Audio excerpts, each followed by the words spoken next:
está chegando para vocês aí. Então, eu inicio agora procurando essa informação.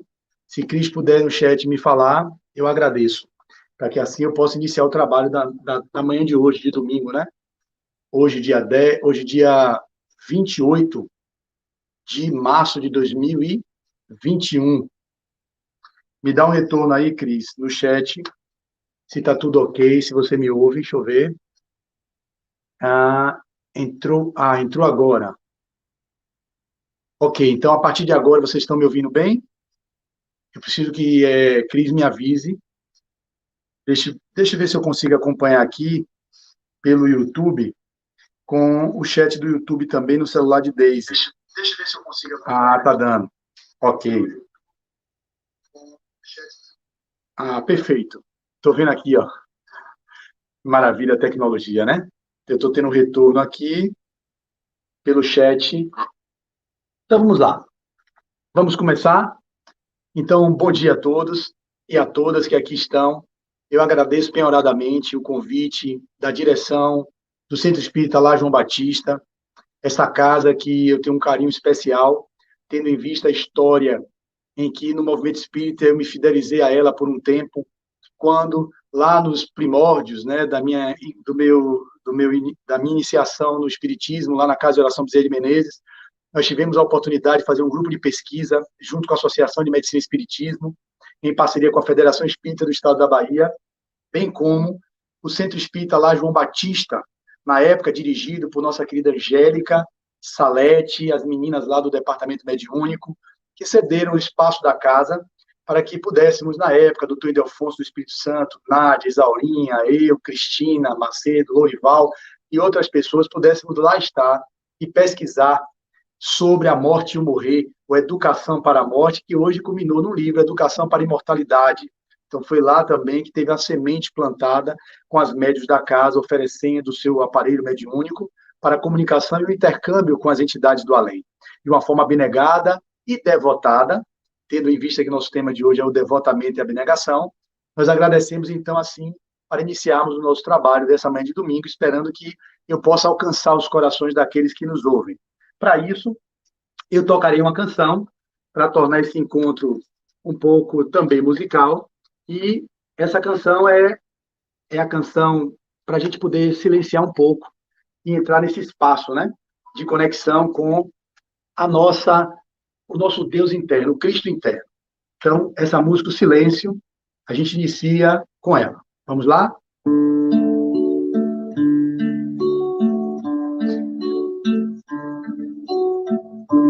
O silêncio está cantando uma canção de amor e paz. O silêncio está rezando uma oração por seu irmão. Muita gente vive sem amor e tem solidão. Mas aqui nesta casa do Senhor, solidão não existe, não. Solidão não existe, não. O silêncio está gritando, pedindo paz, gritando amor. O silêncio está falando, põe teu amor no teu Senhor. Muita gente vive sem amor e tem solidão. Mas aqui nesta casa do Senhor, solidão não existe, não. Solidão não existe, não. Solidão não existe, não. Então, com essa canção de silêncio, de introspecção, nós podemos, assim, dar início à nossa exposição da manhã de hoje. Para isso, eu trago a vocês a passagem da qual foi sugerida para mim a palestra ou a exposição da manhã de hoje. Então, o capítulo é um capítulo bem curtinho, intitulado no Evangelho segundo o Espiritismo como Cristo Consolador.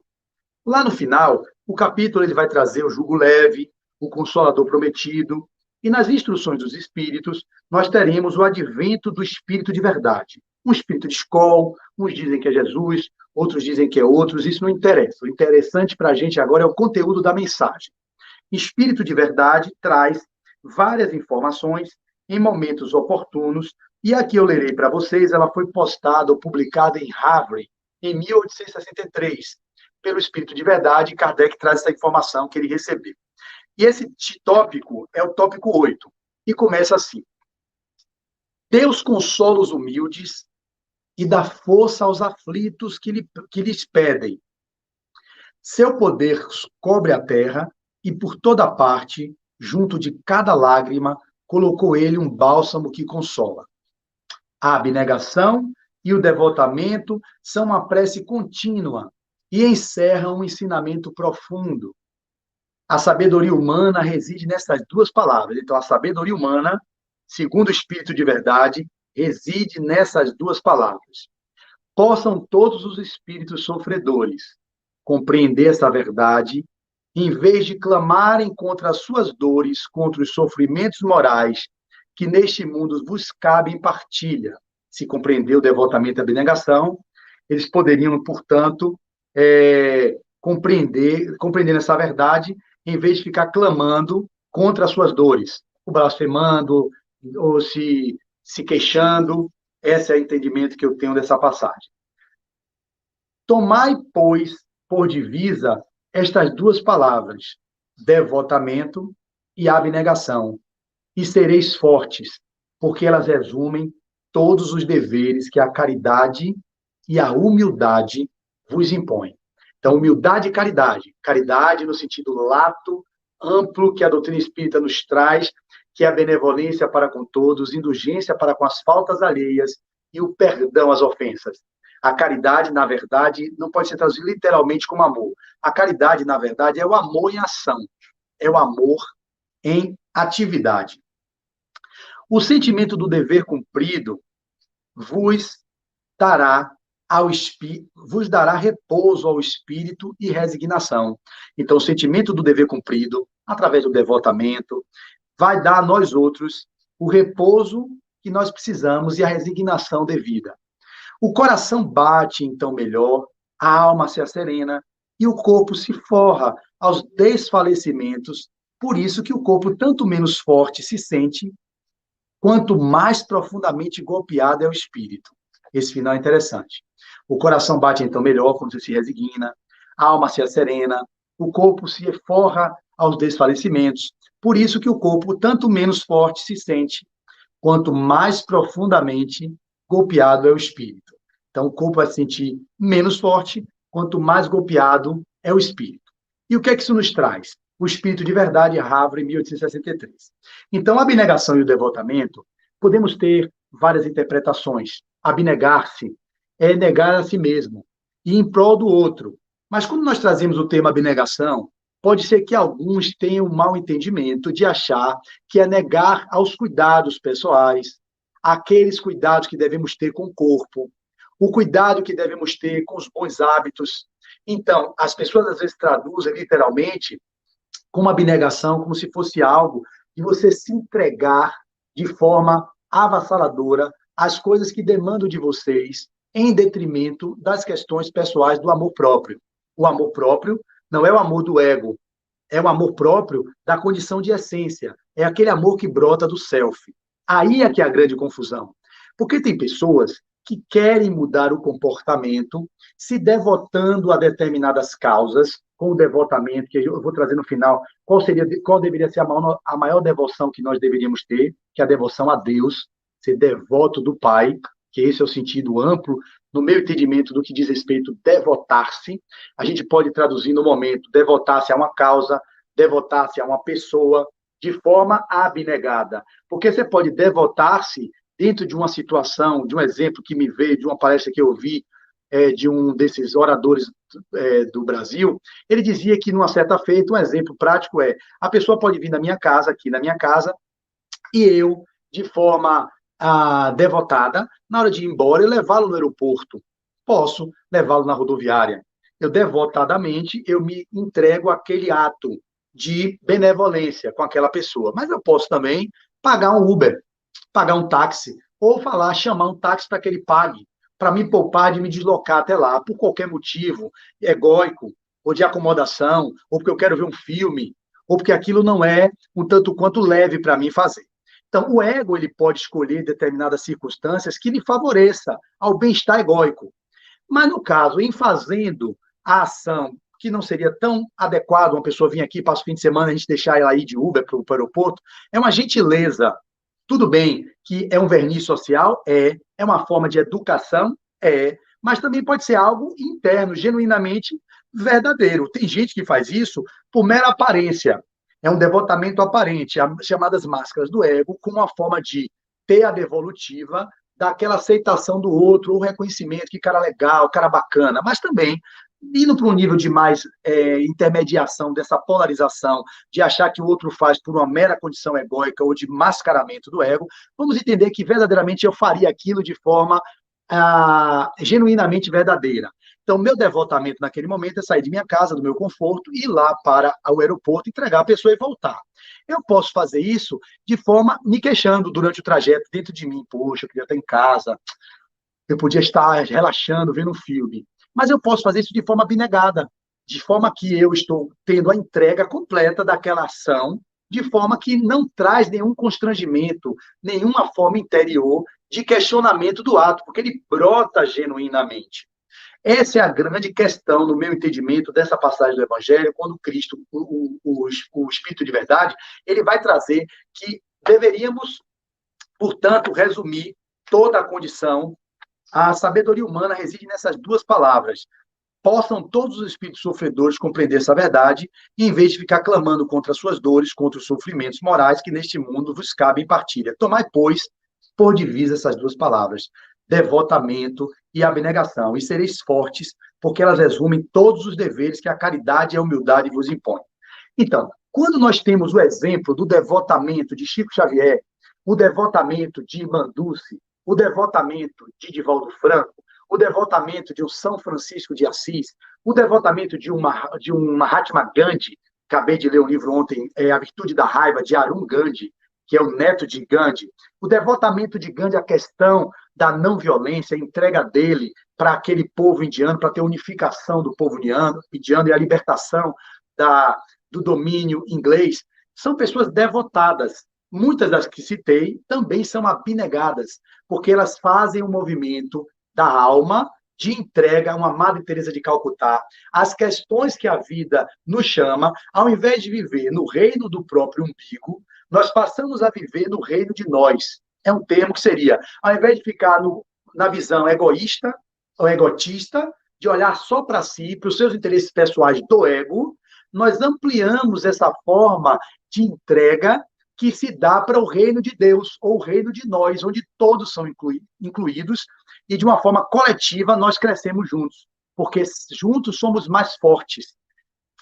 Sozinho eu posso caminhar mais rápido, mas juntos caminhamos mais longe. Então eu hoje prefiro caminhar mais longe do que mais rápido, porque se eu for olhar para as minhas questões individuais e egóicas, eu caminho mais rápido. Eu não preciso ficar olhando para fora, olhando para os outros que estão à minha volta, e eu vou caminhando, atropelando tudo, eu vou mais rápido. Mas eu prefiro ir com o coletivo, porque coletivamente a gente vai caminhar mais longe, podemos chegar a objetivos mais duradouros e que são de forma mais sustentada no longo prazo.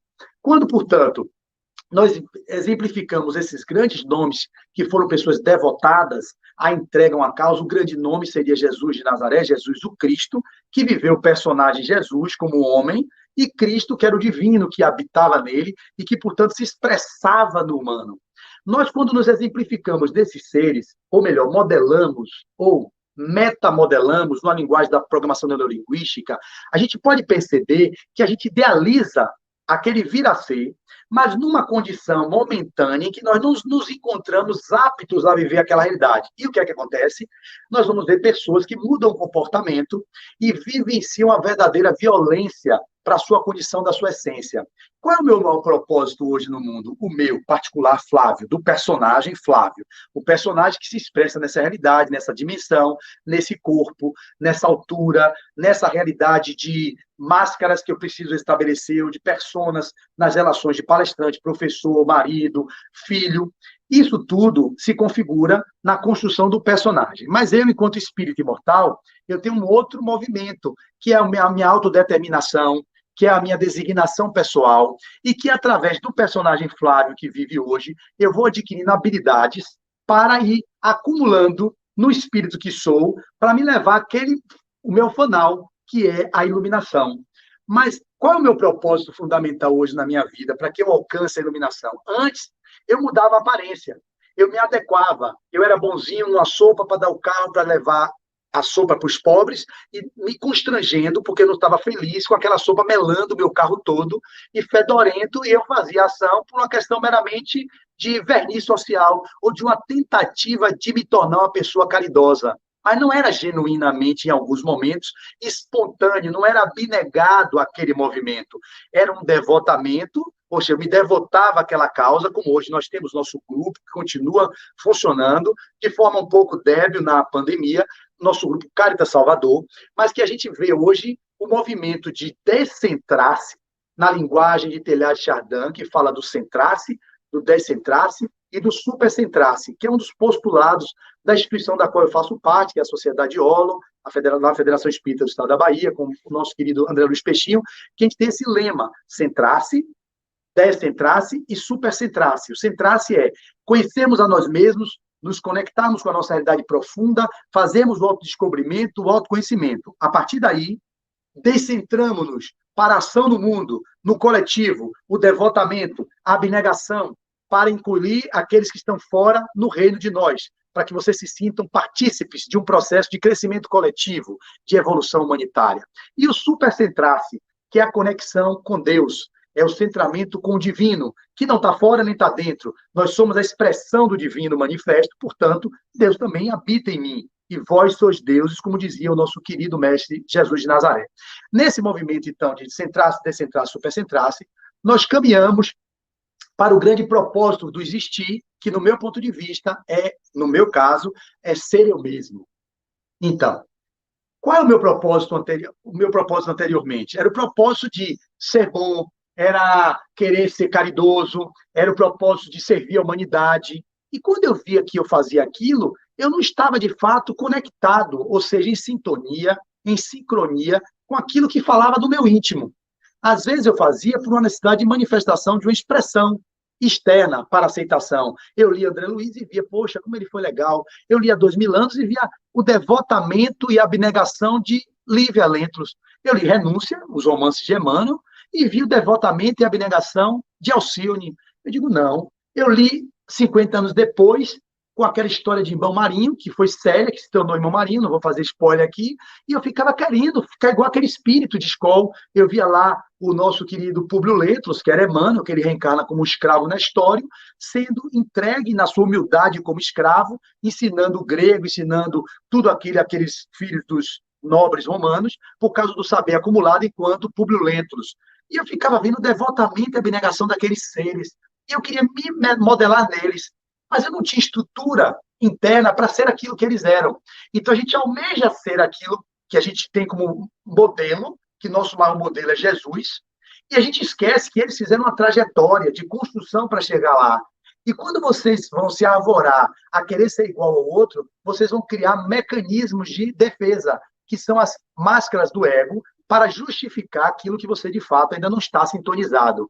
O que quero resumir dizendo isso tudo para vocês? Para que nós sejamos devotados e abnegados, é preciso primeiro que nós nos conheçamos.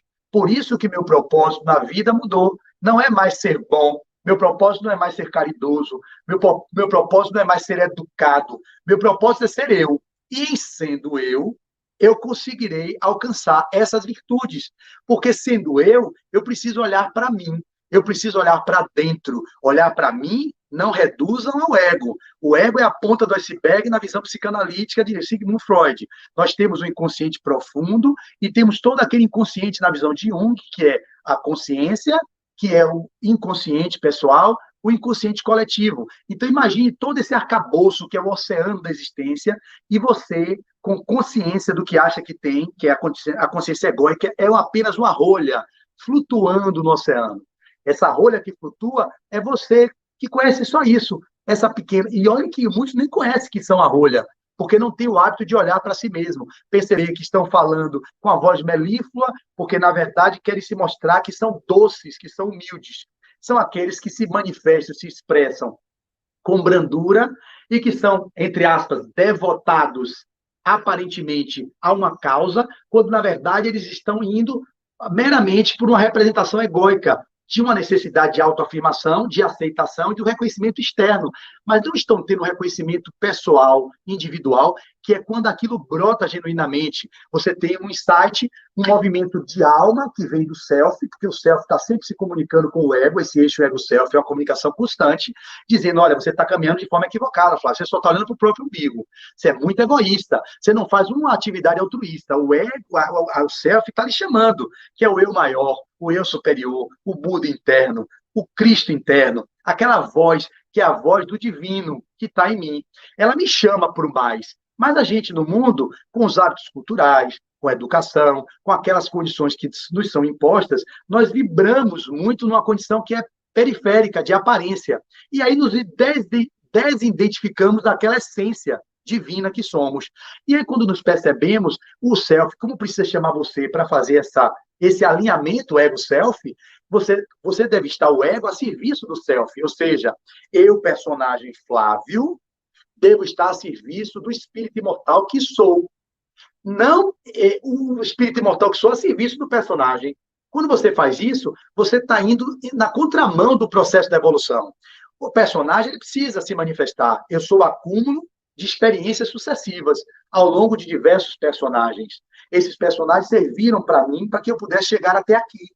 Mas ele vai me levar adiante, que é o vir a ser, no meu movimento de busca de autoconhecimento, autodescobrimento, autotransformação, para chegar na minha iluminação, da revelação da minha essência divina, eu vou ter vários personagens até lá. Gandhi para ser o que ele foi, Manduce para ser o que ela era, e Chico, Divaldo e todos os outros que são grandes missionários da causa, eles simplesmente viveram personagens distintos, acumularam sabedoria, crescimento intelecto moral para serem hoje a expressão daquilo, mesmo como humanos comuns e imperfeitos, que ainda estão nesse grande périplo, nessa grande jornada rumo à evolução.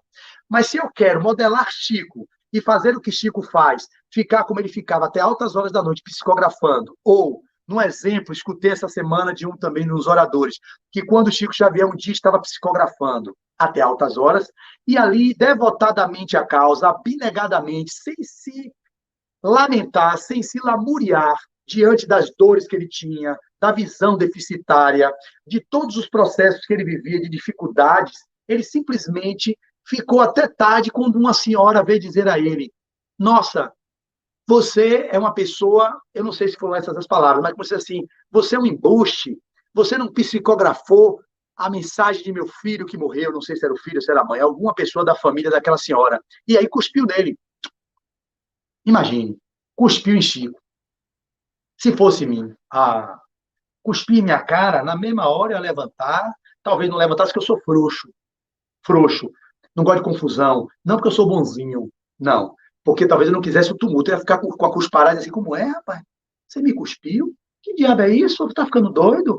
Eu já tive atitudes assim, mas foi mais por covardia, talvez, mas não por uma abnegação e de uma renúncia de uma humildade. Chico, não. Era uma conquista da alma. Quando ele recebeu a cusparada, ele pegou ele assim, limpou e disse, ô, minha irmã, não sou eu quem posso direcionar as cartas vêm de lá para cá. Me perdoe, me desculpe. Pediu desculpa à mulher, mesmo tendo recebido a cusparada. A mesma coisa me lembrei de Manduce. Quando ia pedir dinheiro para as pessoas, para os seus filhos do Calvário, os pobrezinhos, Ela simplesmente foi um dia numa casa, bateu na porta, botou a mão pedindo esmola e o cara simplesmente cuspiu na mão dela. Ela pegou aquela cusparada, fechou na mão e disse: tudo bem, essa foi para mim, mas cospe aqui para eu levar para os meus meninos.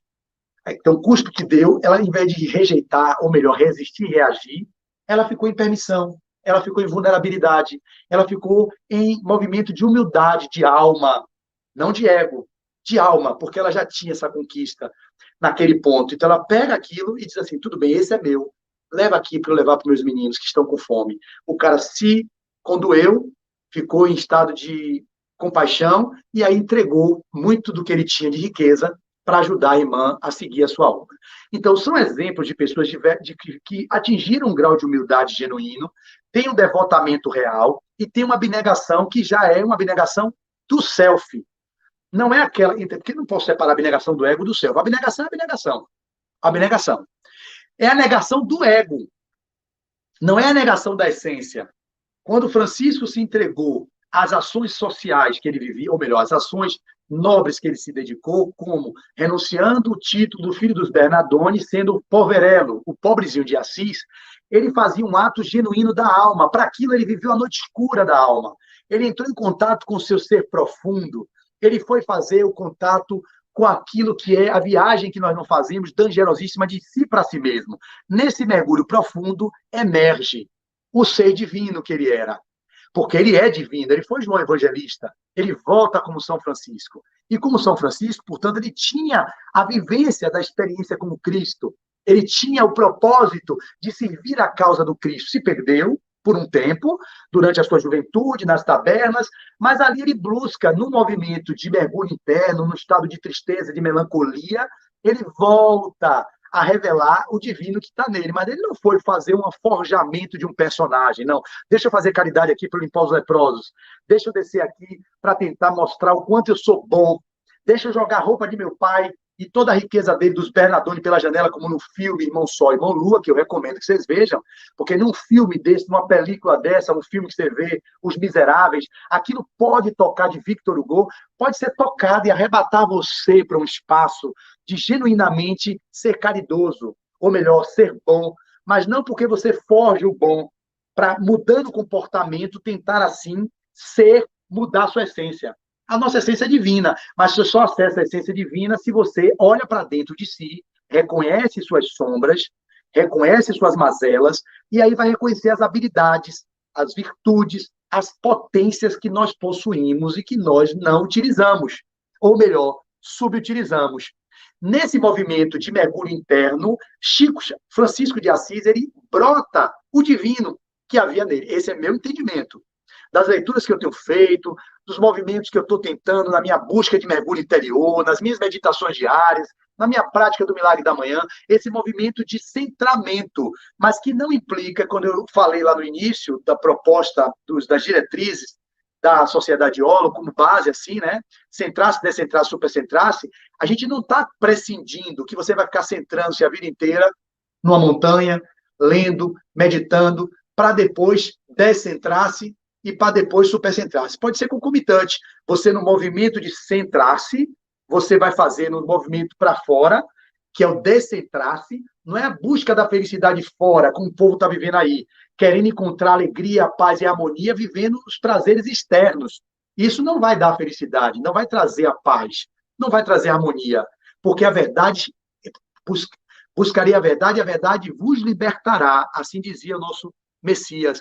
Mas a verdade não está fora. O nosso grande problema é que buscamos a verdade fora, buscamos a realização externa e esquecemos de fazer esse movimento de mergulho interior, porque é dentro que vocês vão encontrar o tesouro. O tesouro está dentro. E aí tem uma historinha, hoje no grupo que eu faço parte, que é o grupo da Nanda Marg, uma instituição hindu, uma instituição de um guru chamado Ananda Murti, que trouxe a instituição do yoga, né, do Tantra Yoga, que lá tem muito devoção, devotamento, abnegação. Então, todos os domingos, às 7 da manhã, nós temos o Dharma Chakra. O que é o Dharma Chakra? A meditação coletiva. Como eles têm mais hábito de meditar do que nós ocidentais, eu encontrei por aí, lá em 2009, um guru, ou seja, um monge indiano, que é Brahmananda, que me iniciou no Tantra Yoga, ou seja, ele me deu os ensinamentos do caminho da meditação. Ele me deu meu Insta Mantra, que é um mantra pessoal, que quando eu medito, eu utilizo ele para alcançar o meu movimento de mergulho para dentro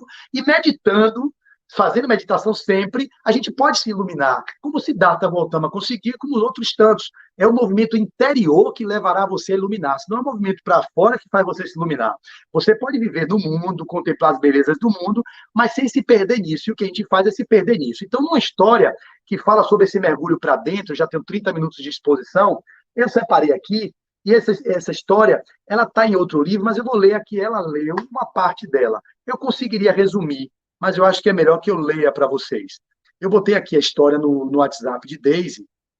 Está aqui. Prestem atenção. Tem termos em sânscrito. Eu não sei falar sânscrito. Algumas palavras eu sei, outras eu não sei. Então, relevem a minha transcrição, ou a minha transliteração da palavra aqui.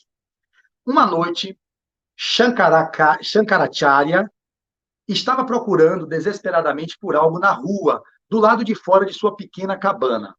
Quando seu aluno voltou de sua missão, ele viu isso e, curiosamente, perguntou ao mestre: Acharya é professor, né? O que você está procurando aqui na rua a esta hora?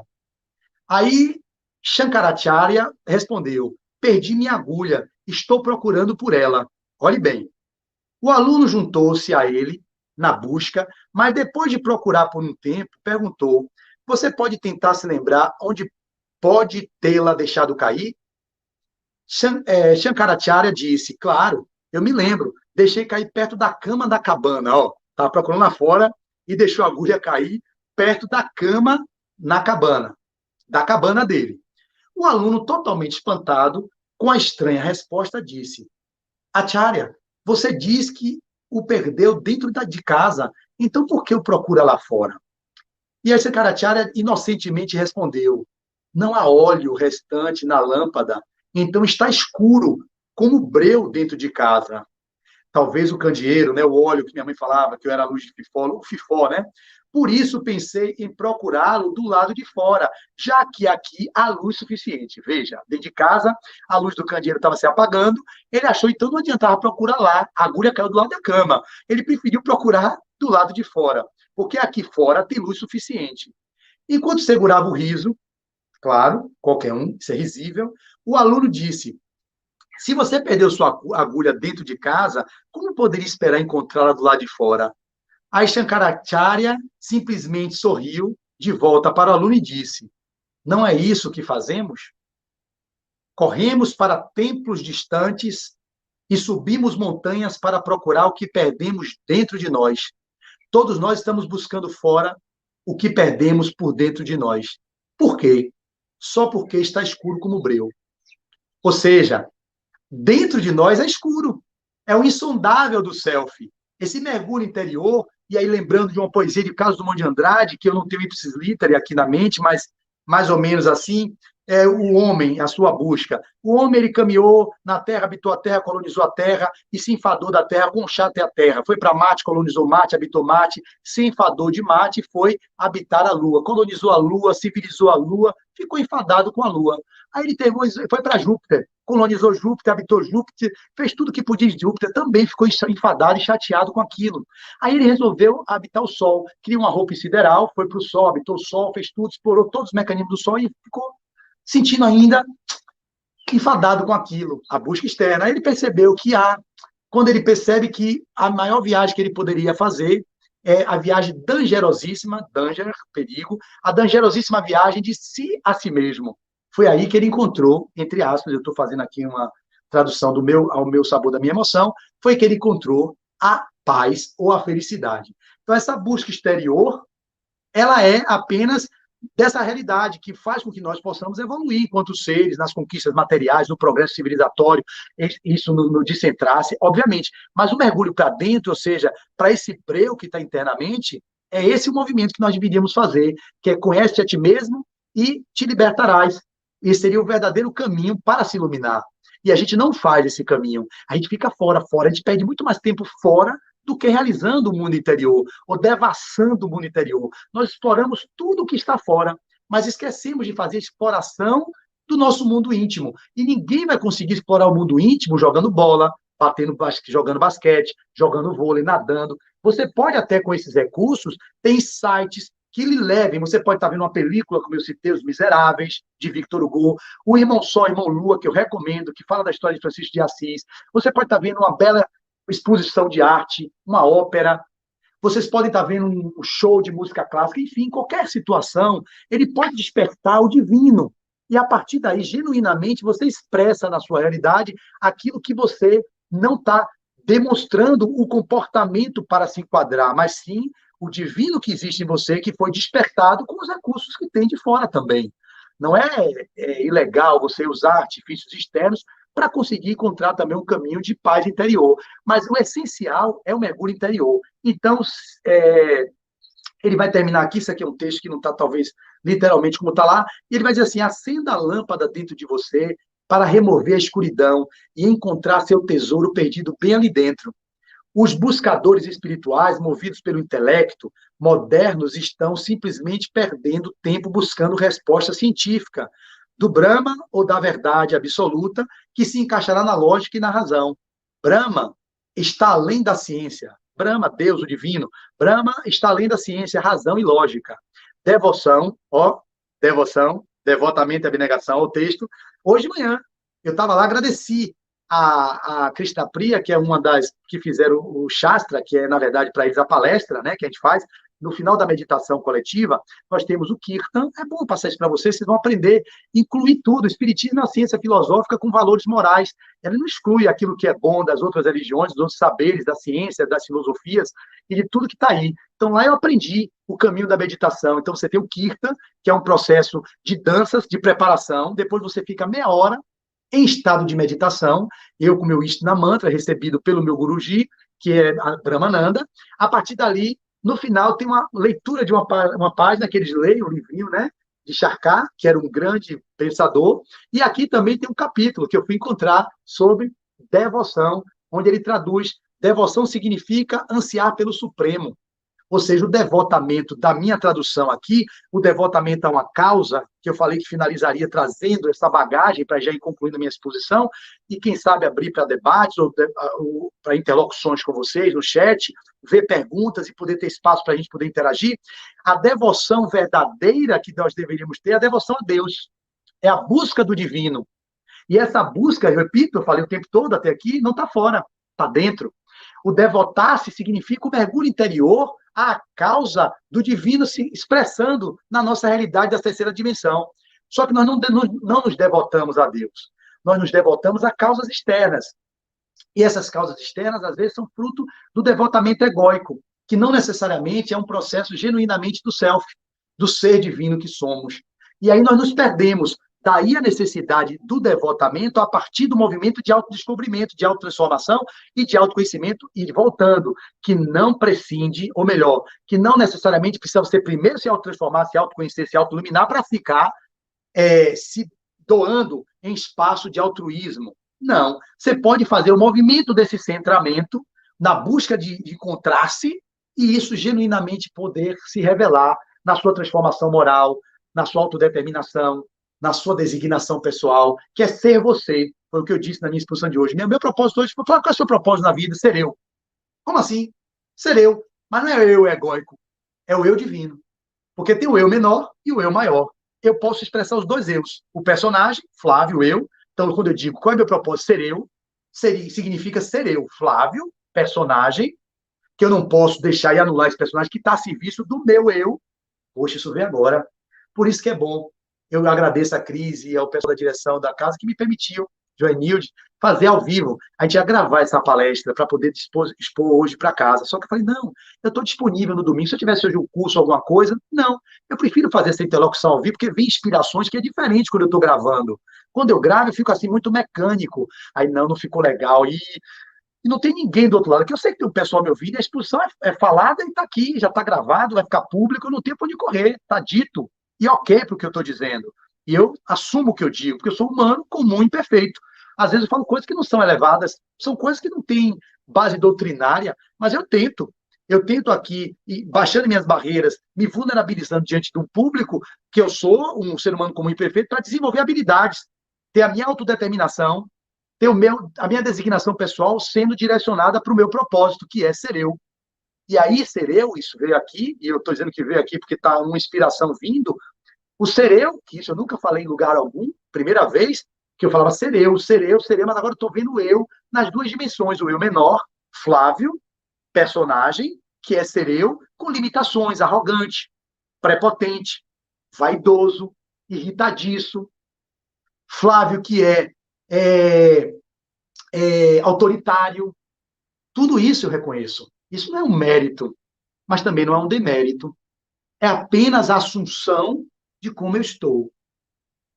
A partir desse lugar, do entendimento de como eu estou, eu posso revelar quem eu sou. Poxa, vou ver isso de novo. A partir do entendimento do estágio em que eu estou, eu posso revelar quem eu sou. E esse ser é o ser divino, que Jesus era, mas era humano também no Jesus, mas era Jesus Cristo, Cristo divino, o ungido. Eu sou Deus em potencial, mas eu jamais vou revelar o Deus que eu sou se eu não reconheço como eu estou. E reconhecer como eu estou significa ter humildade para ser você. E sendo você, vocês mudarão o mundo. Não é fugindo de vocês, como eu fugi por muito tempo, correndo da minha realidade profunda, daquelas sombras dos meus complexos, de tudo que eu trago em mim, de imundice, de feiura, de sujeira. Eu digo nas minhas palestras, as pessoas não acreditam, sou um vaso sujo, um vaso imundo, mas que hoje eu já reconheço que por ele transita a água cristalina do Evangelho. E não é possível que a água do Evangelho não passe num vaso sujo e não deixe uma réstia de luz.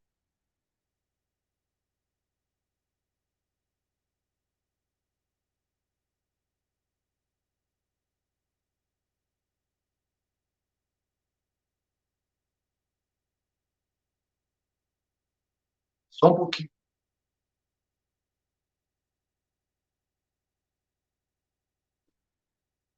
Então,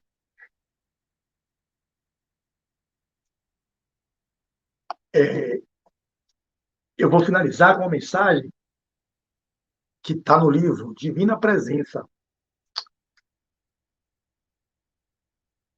O ruim do ao vivo é isso, que não tem como controlar isso.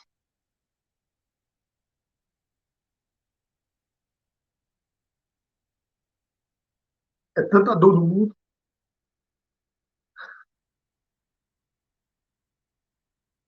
tanta gente sofrendo, e a gente perdendo tempo em viver aparências.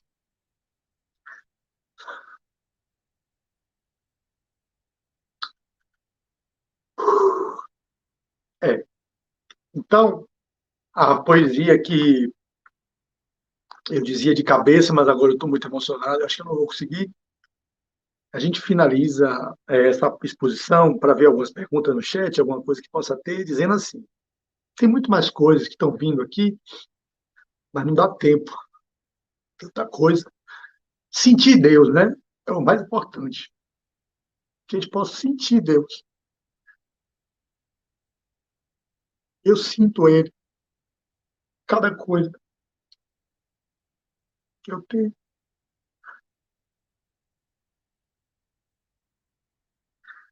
Isso é um choro de alegria, porque eu consegui vencer muitas coisas na minha vida no que diz respeito a essas máscaras que te utilizam.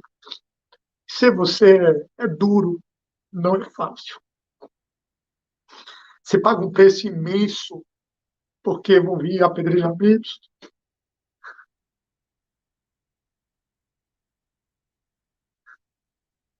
vai vir muita coisa. E a gente tem que ter força interior aí, se sustentar no eu profundo, no eu divino, naquela essência que São Francisco se sustentou, que Chico Xavier se portou, que Mandus, que Gandhi foi assassinado. covardemente por um fanático fundamentalista, tirou a vida dele, mas ele deixou sua mensagem depois do seu assassinato. Então, isso tudo vale a pena viver sendo você, mas sendo você com cuidado, apenas o cuidado. E saber que eu sou arrogante, contenha a sua arrogância. Se é prepotente, contenha a prepotência, não reprimindo, escondendo e negando o que você é ou o que você está. Reconhecer significa dizer sim para isso. Olha, eu reconheço que você ainda é vaidoso. Eu reconheço que você ainda é prepotente, cara. Como é feio isso. É sujo isso. Mas eu vejo isso. Mas agora eu tenho recursos para olhar para isso e não expressar o tempo todo isso. De vez em quando me toma. De vez em quando eu sou prepotente com um, arrogante com o outro. Quero matar um, quero devorar outro. Mas agora eu vejo que eu também estou assim, mas eu não vou conseguir mudar isso se eu negar isso. Eu só vou reconhecer, eu só vou conseguir transformar aquilo que eu reconheço. O que você não reconhece, você não consegue transformar. Então é preciso que vocês vejam as virtudes, mas também não esqueçam de olhar para as suas sombras, para as mazelas, porque são elas que lhe vão fortalecer para vocês escolherem uma vida mais leve, mais expansiva, que lhe aproxime de Deus, do divino que habita em você. E por isso eu termino dizendo: o que é dizer não pode ser dito. O que foi sentido não pode ser descrito. O que foi visto é invisível. Só luz, somente luz. Mergulhado no mundo, Deus. Mergulhado no outro, Deus. Mergulhado em mim, Deus. Só Deus. Sem alto e sem baixo. Sem vida e sem morte. Sem princípio e sem fim. Deus. Somente Deus. Que Jesus nos abençoe, nos ampare, nos guarde, nos guie e que nos faça revelar Deus na expressão do personagem que hoje estando, para que, quem sabe, um dia revelemos a nossa capacidade de ser divino que somos. Esse é o nosso fanal e assim poderemos um dia alcançar a tão sonhada iluminação. Muito obrigado àqueles que nos ouvem. Vou agora para o chat para ver se tem alguma pergunta para a gente poder ajudar vocês aqui e esclarecer algumas coisas, tá bom? Então, eu estou vendo aqui que tem muitas coisas sendo questionadas ou colocadas, e eu não sei se ainda está a palestra rodando, não cancela ainda não, temos um tempozinho, né? Aí, deixa eu ver aqui. Soraya, bom dia a todos, Centro Espírita, deixa eu ver se tem pergunta. Se você puder, Cris, é possível ser abnegado sem ter necessariamente devotamento? Boa pergunta, Joanilde. Acho que é uma premissa, né? A devoção, ou melhor, o devotamento, é uma condição primeira para que você seja abnegado. Porque como é que eu posso ser abnegado a algo se eu não estou devotado? Então, o que seria para mim o entendimento da palavra devoção? Pelo dicionário, a gente vai ver devoção, ou melhor, devotamento. O que é devotamento? É bom ter outro celular à disposição, viu, gente? Devotamento. Olhe bem. Devotamento. Devotamento é o ato ou efeito de devotar-se, de dedicar-se. Devotar-se é uma causa, dedicar-se é uma causa, ou alguma coisa. A gente está falando que a devoção aqui dos mais místicos é a devoção a Deus, devotando-se a Deus, consequentemente, Deus é Pai, Criador de tudo, você está devotado às causas, que são suas obras, ou melhor, que são a sua criação. Então, eu estou fazendo essa leitura agora, viu? Então, devotamento é a dedicação, é o ato ou efeito de devotar-se. E o que é abnegação? Abnegação, no sentido literal, abnegação. Abnegação. A ação caracterizada pelo desprendimento e altruísmo, em que a superação das tendências egoísticas, olhe, eu não tinha lido isso aqui, de que as tendências egoísticas da personalidade, ou seja, você bota o ego em segundo plano para que o divino se revele, em que a superação das tendências egoísticas e da personalidade é conquistada em benefício de uma pessoa, causa ou princípio.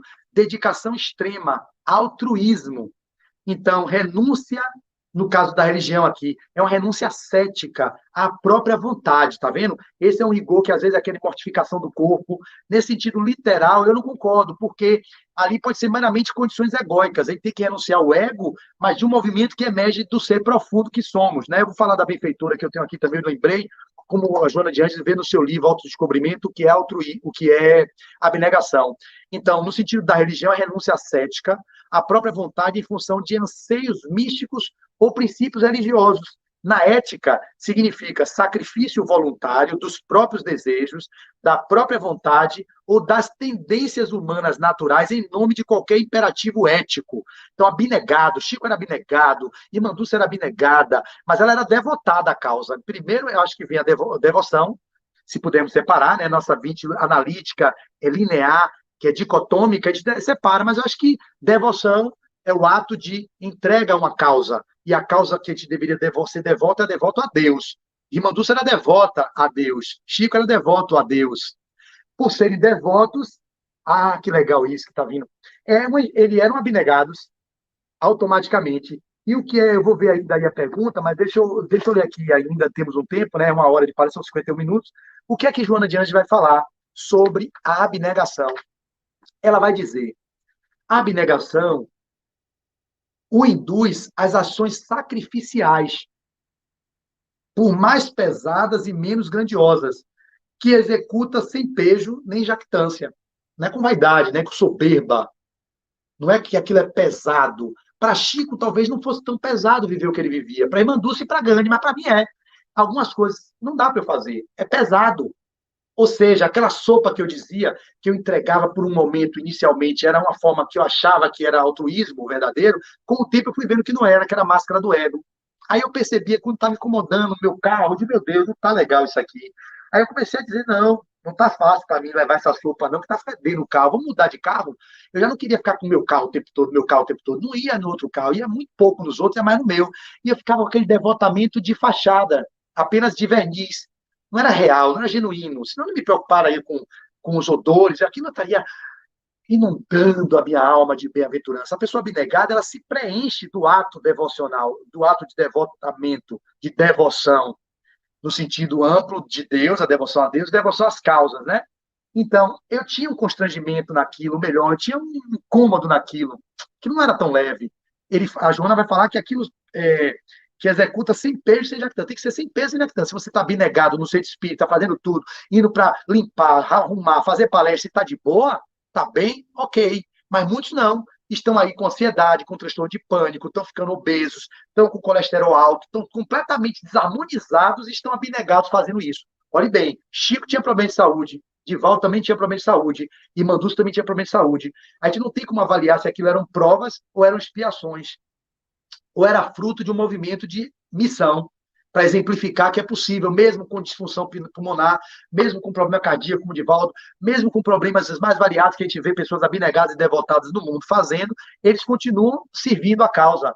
A devoção a Deus é tão grandiosa que aquilo se torna menor, mas não tem um peso naquilo para eles. Eles levam de boa, vão levando. Se eles de fato estão fazendo de boa, só eles podem saber. A gente vê de fora. Pode ser uma representação egóica, pode ser um personagem, pode ser uma persona, pode. Mas é pouco provável pelo que eles têm contribuído para a humanidade. Então, Jesus, quando foi devotadamente para a cruz, abnegadamente, renunciou a si mesmo, renunciou ao ego em nome de uma causa maior, que é o divino que precisava se expressar nele. Ele era Deus e Deus era uno.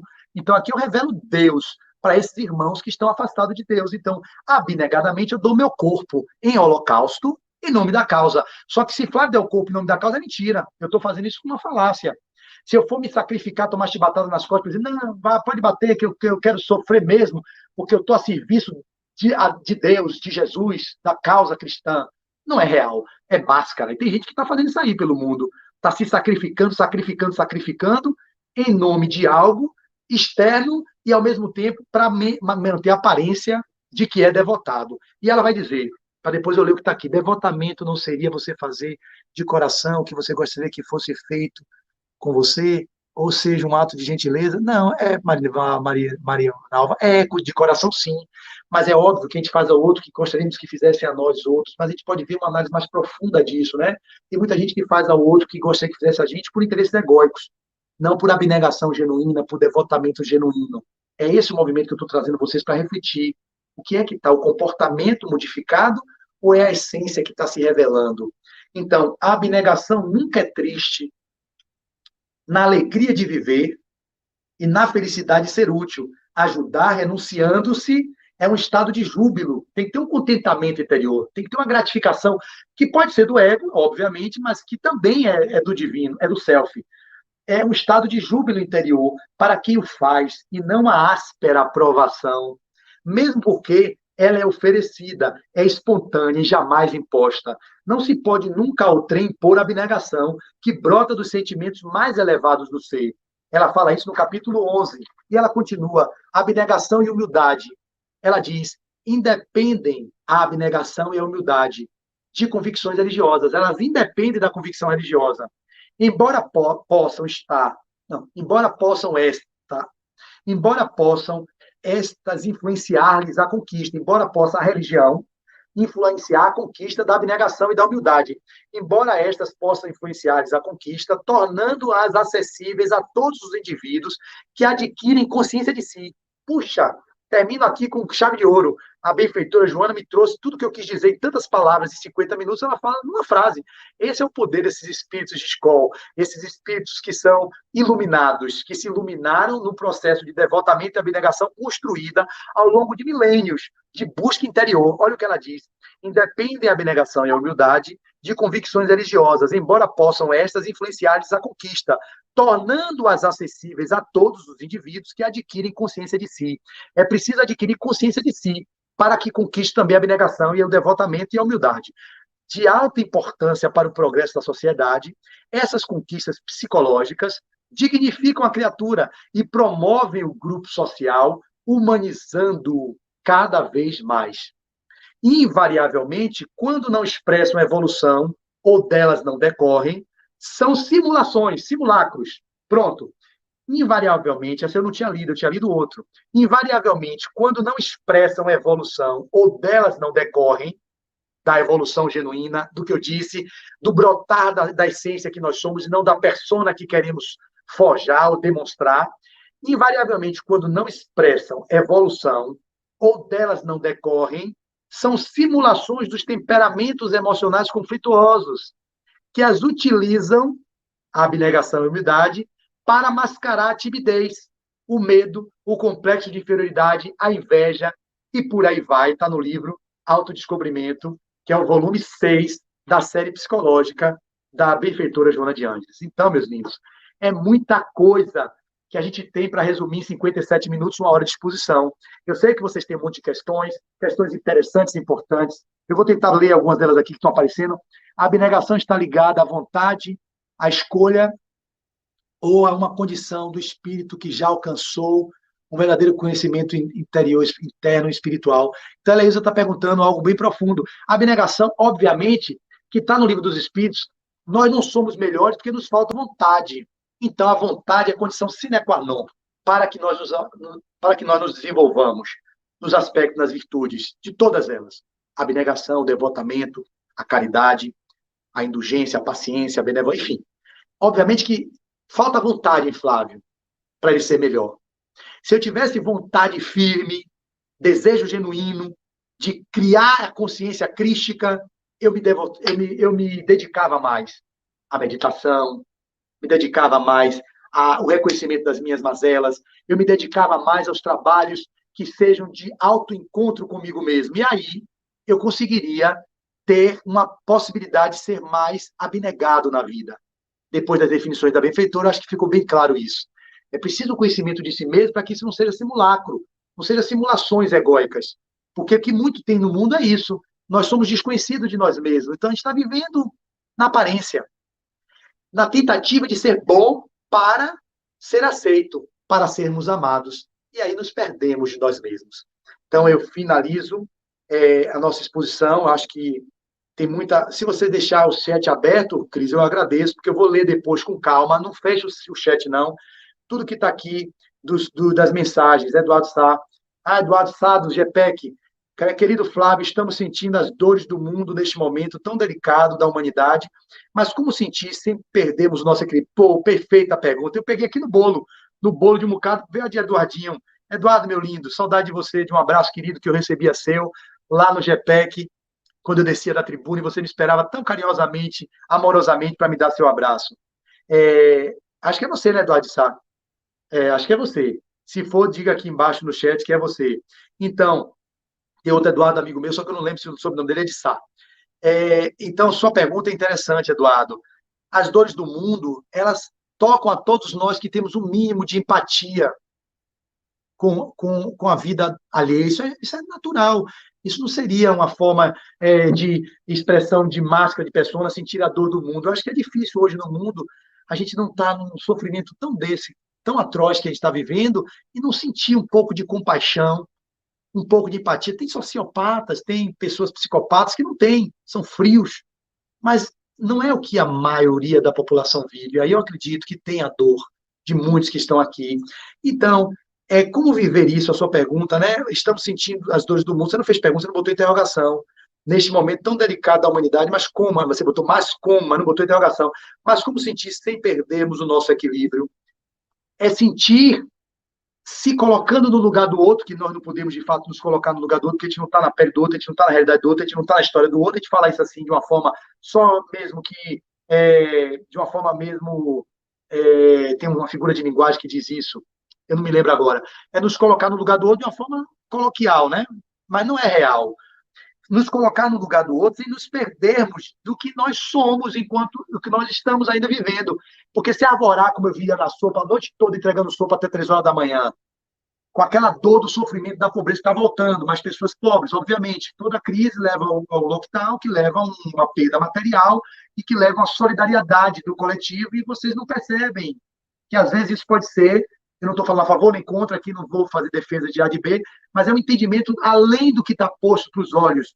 O coronavírus ele não é um convite, é uma intimação aí para dentro. E esse para dentro implica no distanciamento que gera, de uma forma ou de outra, alguma exclusão social em países mais pobres, como o Brasil, e que se não tiver o altruísmo, o devotamento, a abnegação das autoridades, da população, olha que está me vindo, para poder trazer a igualdade, ou a equanimidade, ou a tentativa de gerar uma sociedade mais justa, mais equânime, mais igualitária, isso tudo que eu acabei de dizer, a gente vai viver uma sociedade de exclusão e de ricos e pobres com distanciamento muito grande, e sempre vamos viver os ataques, as guerras, a violência, porque a gente não está exercitando o movimento que o coronavírus está nos chamando, que é o mergulho para dentro, para através do distanciamento, do isolamento, entre aspas, né, o isolamento relativo, vocês poderem olharem para vocês, para a convivência do seu núcleo familiar e aprimorando, reparando as arestas daquilo que ainda são as nossas más inclinações, que o verdadeiro espírita se reconhece não pelo esforço que faz para domar as más inclinações. Então, no próprio definição da codificação, o verdadeiro espírita se reconhece pelo esforço que faz para domar as más inclinações. Então, a gente já tem má inclinação, já parte da premissa que a gente é mal. Mal, entre aspas. Está no Evangelho, no 3º capítulo lá, o que é reconhecido por planeta de provas e expiações, ele é um sítio malsão, um hospital ou um presídio. Onde é que, quem que vive no hospital? Doente. Quem que está no presídio? Delinquente. Então, nós somos delinquentes e doentes. Obviamente, com raras exceções de honrosas, que são missionários que estão aqui, enfim. Mas, de um grande modelo, de uma forma geral, nós somos delinquentes e doentes. Reconhecer isso é que nos faz chegar a Cristo, a sermos iluminados. Não é negando isso. Nós não vamos nos iluminar negando tudo isso, nem imaginando criaturas de luz, como dizia Carl Gustav Jung. É reconhecendo, olhar para o mundo interior, para o breu interno, para a escuridão. Ali você revela a sua luz. Esse é o movimento que a sociedade está sendo chamada e que não está atendendo. Então você pode ver tudo aí fora e não se contaminar, não blasfemar contra Deus, não ficar rebelde contra Deus, os que são cristãos, que são crentes, que sabem que Deus criou tudo isso aí. Ele não quer que uma folha caia sem que seja a vontade dele, mas ele criou leis que são imutáveis. Nós nos desviamos dela e criamos essas situações tão conflitantes, esses emaranhados em volta de nós, não sabemos por quê. Porque nós somos os construtores da nossa realidade. Aquilo que você pensa, aquilo que você faz, aquilo que você executa, vai criando sua realidade. Então, como é que nós estamos olhando para isso, para entrar nessa realidade, sem se contaminar e criar nossa própria realidade, além dessa realidade que está aí? E tudo que impeça isso, a gente destrói, descria. Tudo que impeça que você possa criar uma realidade, além da realidade que está aí, sem se perder nessa realidade, e co-criando a sua realidade. Eu estou co-criando a minha realidade. Dentro da pandemia, vai fazer algum ano, eu estou vivendo uma vida, não vou dizer que estou bem, estou pleno, não posso estar pleno e bem vendo tudo que está aí fora, vendo que minhas finanças diminuíram, como de muitas pessoas diminuíram, faz parte, mas eu não botei minha alegria de viver nisso. Isso é uma construção que eu preciso para estar como personagem Flávio vivendo harmonicamente bem, mas a minha condição de busca é maior do que a aparência da matéria. que é natural e legítimo que tenhamos conforto. Mas se você deposita toda a sua alegria, seu propósito na questão de bens materiais e na resolução dos seus problemas imediatos do personagem, você se desidentifica da sua proposta maior, que é ser você, e sendo você é buscando sua essência divina, e em sendo divino você vivencia os conflitos, e você vai conseguir transitar sem se perder nisso tudo aí, podendo ter leveza dentro do que é possível no novo normal que estamos vivendo e que vai perdurar por um tempo, meus irmãos. Não é um pessimismo da minha parte, é uma realidade. Está mostrando aí, o ano passado a pessoa achava que em janeiro acabava, a vacina chegou, terminava. Não, 3 mil mortos, está indo para 4 mil e 5 mil é a expectativa em maio, se nada modificar. Mas nós acreditamos nos benfeitores, naqueles anjos abnegados, nos mensageiros de luz, no nosso divino mestre, que é o capitão da nossa nau, Jesus de Nazaré, está no comando, mas ele depende das ações humanas. Então, os distanciamentos estão fazendo com que as pessoas se solidarizem mais, mas só se solidariza quando está na crise. Você percebe? A maioria, né? Existem pessoas que fazem o tempo todo, em pandemia e fora de pandemia. Vou terminar que eu já me estendi demais. Mas então, 1h06 já é o suficiente. Eu acho que já passou, porque o tema é muito. Gratidão, amigo, te ouvir é sempre um bálsamo. Então, imagine vocês, quando recrudesceu, 3 mil mortes, começou de novo as campanhas. O ano passado, lembra que os programas de televisão mostravam empresa A, empresa B, dono isso, dono aquilo, dono aquilo, dono aquilo, dono aquilo. Poxa, que movimento lindo. Deve estar tendo, ainda deve. Deve estar, algumas empresas fazem. Mas quando deu uma melhoradinha, abriu tudo, shopping center, não sei o quê, perere, reggae duro, carnaval, política, eleição, Natal, vamos, paredão, reggae daqui, quebra de lá, quebra de cá, a pessoa achou que estava, decretou o final da pandemia, voltou todo mundo ao normal, o capitalismo, a busca do T em detrimento do C. Aí teve de novo que viver o remédio amargo. O remédio só está sendo amargo porque nossas escolhas não estão sendo para o mais, estão sendo para o menos. Está desempoderando a humanidade e vai tomar consciência com o aprendizado de um ano, para poder ver os hábitos sendo modificados e as construções do caminho tendo tomado para o outro. Não. Aí o que é que o mundo faz? O que é que o universo faz? Olha, esse povo não está aprendendo. Vamos tomar porrada aí. Aí porrada de um lado, porrada do outro. Aí começa a morrer mais gente, o pessoal começa a ver perto de si pessoas adoecendo, e começa, meu Deus, o que é que eu estou fazendo na minha vida?